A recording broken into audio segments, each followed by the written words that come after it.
Hello friends, good morning all of you. Automobile એન્જિનની અંદર આપણે પ્રીવિયસ લેક્ચરની અંદર સ્ટડી કરેલું હતું types of water cooling system, બરાબર છે. તો થર્મોસિફન કુલિંગ, પછી આપણે ફોર્સ સર્ક્યુલેશન સિસ્ટમની વાત કરી હતી. ફોર્સ સર્ક્યુલેશન સિસ્ટમની અંદર આપણે થર્મોસ્ટેટની પણ વાત કરી હતી, બરાબર. તો આમાં આપણે બીજી અને ત્રીજાની જે ટાઈપ્સ હતી થર્મોસ્ટેટ વિથ સર્ક્યુલેશન, તેની અંદર પણ આપણે ટાઈપ્સની વાત કરી દીધી છે, બરાબર છે.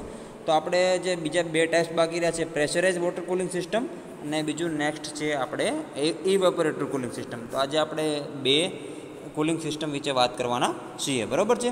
તો લેટ્સ પહેલાં તમે જુઓ, એક ફિગર તમને દેખાય છે. આપણે આ બે સિસ્ટમની અંદર વાત કરીએ તો આપણે અલગ અલગ ફિગરની રેડિએટરની વાત કરીએ, બરાબર છે. તો તમે જો અહીંયા એક આપણે ફિગર તમે જોઈ શકો છો કે એ ટાઈપની ફિગર આપેલી છે. અહીંયા ઓવરફ્લો પાઇપ આપેલી છે, આ જે ફિલર નેક છે, પછી અહીંયા કેપ આપેલી છે. કઈ કેપ છે? તો કે રેડિએટરની કેપ છે આવડી, બરાબર છે. પછી આ સ્પ્રિંગનો ભાગ છે, પછી અહીંયા વેક્યુમ છે અને અહીંયા પ્રેશર વાલ્વ છે, બરાબર. આ પ્રેશર વાલ્વ છે અને આ વેક્યુમ વાલ્વ છે, બરાબર. તો આ ફિગર મારફતે આપણે એ સમજવાનું છે કે પ્રેશરાઇઝ વોટર કુલિંગ સિસ્ટમ કઈ રીતે વર્કિંગ કરે છે, બરાબર. It is well known that the boiling temperature of water increase with increase in pressure. Means કે જ્યારે બોઇલિંગ પોઈન્ટ ટેમ્પરેચરનું વોટરનું ઇન્ક્રીઝ થશે તો એની સાથે સાથે પ્રેશર પણ ઇન્ક્રીઝ થવાનું છે, બરાબર. This fact is used to cool the heavy duty engine. The method is known as pressurized water cooling system. Means કે જ્યાં આપણે મેં તમને કીધું કે વોટરનું જ્યારે બોઇલિંગ પોઈન્ટ ઊંચું જશે, ઇન્ક્રીઝ થશે, તો એની સાથે સાથે પ્રેશર પણ ઇન્ક્રીઝ થવાનું છે, બરાબર છે. તો આ ફેક્ટના કારણે જે આપણે હેવી ડ્યુટી એન્જિન છે એને ઠંડુ પાડવું ખૂબ જ મુશ્કેલ પડે છે. ઓકે, તો આ સિસ્ટમનો ઉપયોગ કરીને આપણે પ્રેશરાઇઝ વોટર કુલિંગ સિસ્ટમનો ઉપયોગ કરીને હેવી ડ્યુટી એન્જિન છે કે જ્યાં આપણે વોટરનું બોઇલિંગ પોઈન્ટ ખૂબ જ ઊંચું જતું હોય, તો આ સિસ્ટમનો ઉપયોગ કરીને આપણે કુલિંગ સિસ્ટમનો ઉપયોગ કરીએ તો આપણે એન્જિનને ઠંડુ પાડી શકીએ છીએ. This system is allows to keep the temperature water above 100 Celsius. આપણે જનરલી ઓલી વાત કરી હતી, બરાબર, કે 80 સેલ્સિયસ સુધી વર્કિંગ કરે છે. તો કે આ જે સિસ્ટમ છે જે વોટરનું ટેમ્પરેચર છે એબો 100 સેલ્સિયસ જાય તો પણ આપણે કમ્પ્લીટલી વર્કિંગ કરે છે. અને આની થર્મલ ઉપયોગ કરવાથી થર્મલ એફિશિયન્સી પણ એન્જિનની ખૂબ જ સારી થાય છે, બરાબર છે. તો આપણે ડાયાગ્રામની અંદર તમે જોઈ શકો છો, બરાબર. તો pressure in the system is built up by the special type of radiator cap. તો જ્યારે આપણે પ્રેશર ઇન્ક્રીઝ થાય છે બોઇલિંગ પોઈન્ટના કારણે, વોટરનું બોઇલિંગ પોઈન્ટના કારણે જે ટેમ્પરેચર ઇન્ક્રીઝ થાય છે તેની સાથે સાથે આપણે પ્રેશર પણ ઇન્ક્રીઝ થાય છે, બરાબર છે. તો એના કારણે આપણે સ્પેશિયલ ટાઈપની કેપનો ઉપયોગ કરવામાં આવે છે, રેડિએટર કેપ કહેવામાં આવે છે, બરાબર, કે જેની રેન્જ આપેલી હોય છે 1.5 થી 2 બાર, કે એટલું જે પ્રેશર હોય એ સહન કરીને આપણે કેપ કમ્પ્લીટલી વર્કિંગ કરી શકે છે, બરાબર છે. પછી નેક્સ્ટ છે કે જેમ જેમ પ્રેશર વધતું જાય છે તેમ તેમ ટેમ્પરેચરમાં પણ વધારો થાય છે. તો વધારા સાથે જે પાણીનું પ્રમાણ વધે છે અને સિસ્ટમમાં હાલના હાઈ પ્રેશરના કારણે સ્ટીમ બન્યા વિના ટેમ્પરેચર 100 સેલ્સિયસથી વધુ થઈ શકે છે. ખ્યાલ આવી ગયો તમને? ઓકે, તો આ તમે જુઓ છો કે આપણે જે વેક્યુમ વાલ્વ આપેલો છે, પછી અહીં પ્રેશર વાલ્વ આપેલો છે, બરાબર. તો કઈ રીતે વર્કિંગ કરે છે? તો કે if the pressure in the radiator false below the atmosphere pressure, means કે જેવો એન્જિન બંધ થાય, બરાબર, ત્યારે પાણીને ઠંડા પડવાના કારણે રેડિએટરનું પ્રેશર વાતાવરણના પ્રેશરથી નીચે જાય છે. તો રેડિએટરની ટ્યુબ છૂટી જશે અને રેડિએટરને નુકસાન પણ થઈ શકે છે, બરાબર છે. પછી વેક્યુમનું ફોર્મેશન અટકાવવા માટે વધારાનું વેક્યુમ વાલ્વ પણ આપણે ઉપયોગ કરવામાં આવે છે. તમે જોયું ને, આપણે જે આ વેક્યુમ જે ક્રિએટ થાય છે આની અંદર, બરાબર, તો વેક્યુમનું ફોર્મેશન અટકી જાય, બરાબર છે. વેક્યુમ વધારે પડતું નુકસાન ના કરે રેડિએટર ટ્યુબને, બરાબર. તો એના કારણે આપણે એક વેક્યુમ વાલ્વનો પણ ઉપયોગ કરવામાં આવે છે. જે આપણે જે વેક્યુમ ક્રિએટ થાય છે, બરાબર, આની અંદર, તો વેક્યુમ કમ્પ્લીટલી બહાર નીકળી જાય આ વેક્યુમ વાલ્વ મારફતે, એટલા માટે આપણે વેક્યુમનો પણ ઉપયોગ કરવામાં આવે છે. અને બીજો આપણને એક વાલ્વ આપેલો છે પ્રેશર રિલીફ વાલ્વ. મીન્સ કે જે આપણે મેં તમને કીધું ને કે બોઇલિંગ પોઈન્ટ વોટરનું હાઈ થઈ જાય તો પ્રેશર રિલીફ વાલ્વ શું થાય, આ વાલ્વ ઓપન કરશે અને જે બધાનું પ્રેશર છે વોટરનું એ આ વાલ્વ મારફતે એ ડાઉન કરશે, બરાબર છે.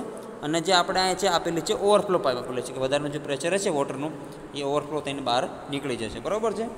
પછી નેક્સ્ટ છે કે જ્યારે રેડિએટરનું પ્રેશર એટમોસ્ફિયર પ્રેશરના કરતાં નીચે જાય છે, બરાબર, એટમોસ્ફિયરનું પ્રેશર ઓછું હોય ને રેડિએટરનું પ્રેશર વધારે હોય, તો એ મીન્સ શું કહેવા માગે છે કે જ્યારે રેડિએટરનું પ્રેશર વાતાવરણના પ્રેશર કરતાં નીચે જાય ત્યારે જે આપણે રેડિએટરની જે આસપાસનો વિસ્તાર છે, બરાબર, ત્યાં આપણે એટમોસ્ફિયરની એર સાઇડ વાલ્વ મારફતે એન્ટર કરે છે અને રેડિએટરમાં વાતાવરણની નીચલા પ્રેશરને અટકાવે છે, બરાબર છે.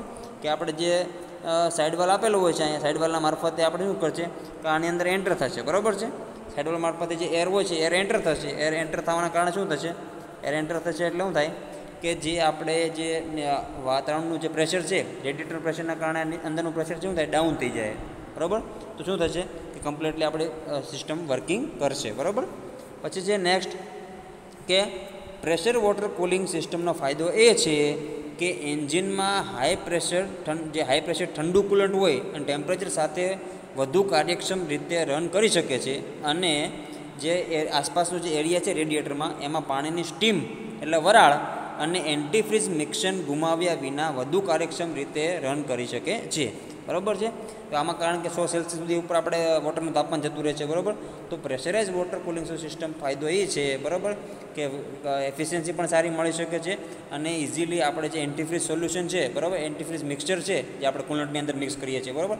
તો એ ગુમાવ્યા વગર આપણે એને એફિશિયન્સી રીતે કમ્પ્લીટલી વર્કિંગ કરી શકે છે બરાબર. તો નેક્સ્ટ છે આપણે evaporatory cooling system. Last one is a evaporative cooling system. તો આની અંદર શું વર્કિંગ કરે છે તો કે this system of cooling system is used for industrial application only. Means કે ઇન્ડસ્ટ્રીયલને જે અંદર એન્જિન ઉપયોગ થતો હોય છે ત્યાં આ ટાઈપની વોટર કુલિંગ સિસ્ટમનો ઉપયોગ કરવામાં આવે છે. તો તમે અહીંયા આપણે એન્જિન આપેલું છે એન્જિન બ્લોક, આ બાજુમાં વોટર જેકેટ આપેલા છે, નીચેના ભાગમાંથી આપણે અહીં પંપ આપેલો છે વોટર પંપ બરાબર. કે જે આપણે જે આપેલું છે ને અહીંયા એક સિસ્ટમ આપેલી છે ત્યાં જે આપણે ઇવેપોરેટરી કરશે મીન્સ કે વન ટાઈપ ઓફ રેડિએટર બરાબર. અહીંયા વોટર આપેલું છે એ સ્ટીમ મારફતે આપણે ઉપર જશે અને અહીંયા છે વેન્ટ્સ ઇન ધ કેપ. આપણે જે કેમ્પ આપેલા હોય કે જે આપણે વધારે પડતી વરાળ હોય ત્યાંથી બહાર નીકળી જાય અને આ મારફતે અહીંયા સુધી આપણે દાખલ થશે. ખ્યાલ આવી ગયો તમને? Okay. The cooling water in this system allowed to be heated up to 100 Celsius with the formation of steam. Means કે આપણે જે સ્ટીમનું જે સ્ટીમ છે એનું તાપમાન કેટલું હોય છે 100 સેલ્સિયસથી વધારે હોય છે તો આપણે એને કમ્પ્લીટલી વર્કિંગ કરી શકે છે. અને આ સિસ્ટમનો ઉપયોગ એવો છે કે આપણે ઇન્ડસ્ટ્રીયલમાં હોય કે ઇન્ડસ્ટ્રીયલમાં હેવી એન્જિનનો ઉપયોગ કરવામાં હોય છે બરાબર છે. હેવી મશીનરીનો ઉપયોગ કરવાનો હોય છે ત્યાં આપણે એન્જિનને ઠંડુ પાડવાનું હોય છે. તો આપણે જે એન્જિન ઠંડુ પાડવાનું હોય તો ત્યાં આપણે આ સિસ્ટમનો ઉપયોગ કરવામાં આવે છે બરાબર. ઓકે. તો આ પ્રોસેસની અંદર કેવું હોય છે કે આ પ્રોસેસમાં જે આપણે સ્ટીમ ફોર્મેશન છે જે લેટન્ટ હીટને એબ્ઝોર્બ કરે છે બરાબર. કે આની અંદર જે આપણે વોટર જેકેટમાંથી જે આપણે સ્ટીમ પસાર થશે બરાબર ક્યાં આવશે તો કે અહીંયા ફિન્સ મારફતે અહીંયા પસાર થશે બરાબર. ઓકે. તો જે આપણે ગરમ વરાળ છે બરાબર ગરમ જે વરાળ છે શું થાય તો કે આ સ્ટીમ મારફતે શું થાય અહીંયા જે વેન્ટ આપેલા હોય છે બરાબર છે તો કેપ મારફતે વાતાવરણમાં બહાર નીકળી જાય છે. પછી જેમ જેમ ઠંડી પડશે શું થાય આ જે વોટર શું થાય આ પંપની મારફતે એ સર્ક્યુલેટ કરશે આપણે અહીંયાથી નીચેની બાજુથી કે જે આપણે એન્જિનને કુલિંગ કરતું રહેશે. ખ્યાલ આવી ગયો તમને કે જેની અંદર આમાં જે લેટન્ટ હીટ જે એબ્ઝોર્બ જે ઉત્પન્ન થાય છે એને એબ્ઝોર્બ કરે છે જેને સેન્સિબલ હીટમાંથી જે લેટન્ટ હીટ થાય છે એને એબ્ઝોર્બ કરે છે અને આ ફેક્ટને કારણે આ સિસ્ટમની રિક્રુટમેન્ટ છે અને જે કન્સિડરેબલી આપણે જે આ જે પ્રોબ્લેમ થાય છે બરાબર લેટન્ટ હીટનો એ આને રિડ્યુસ કરે છે બરાબર. પછી છે નેક્સ્ટ તો કે કુલિંગ સર્કિટની અંદર સ્ટીમ ફોર્મેટ થાય છે બરાબર. The steam form in the cooling circuit is flash of. જે કુલિંગ સર્કિટની અંદર જ્યારે આપણે સ્ટીમ ફ્લેશ ઓફ થાય છે ત્યારે એક સેપરેટ હીટ એક્સચેન્જરની અંદર એને કન્ડેન્સ કરવામાં આવે છે બરાબર. તો જે આ કન્ડેન્સ થયેલી જે સ્ટીમ છે બરાબર તેને પાછી કુલિંગ સિસ્ટમ માટે પાછું વોટર એને પ્રોવાઈડ કરવામાં આવે છે બરાબર. ખ્યાલ આવી ગયો?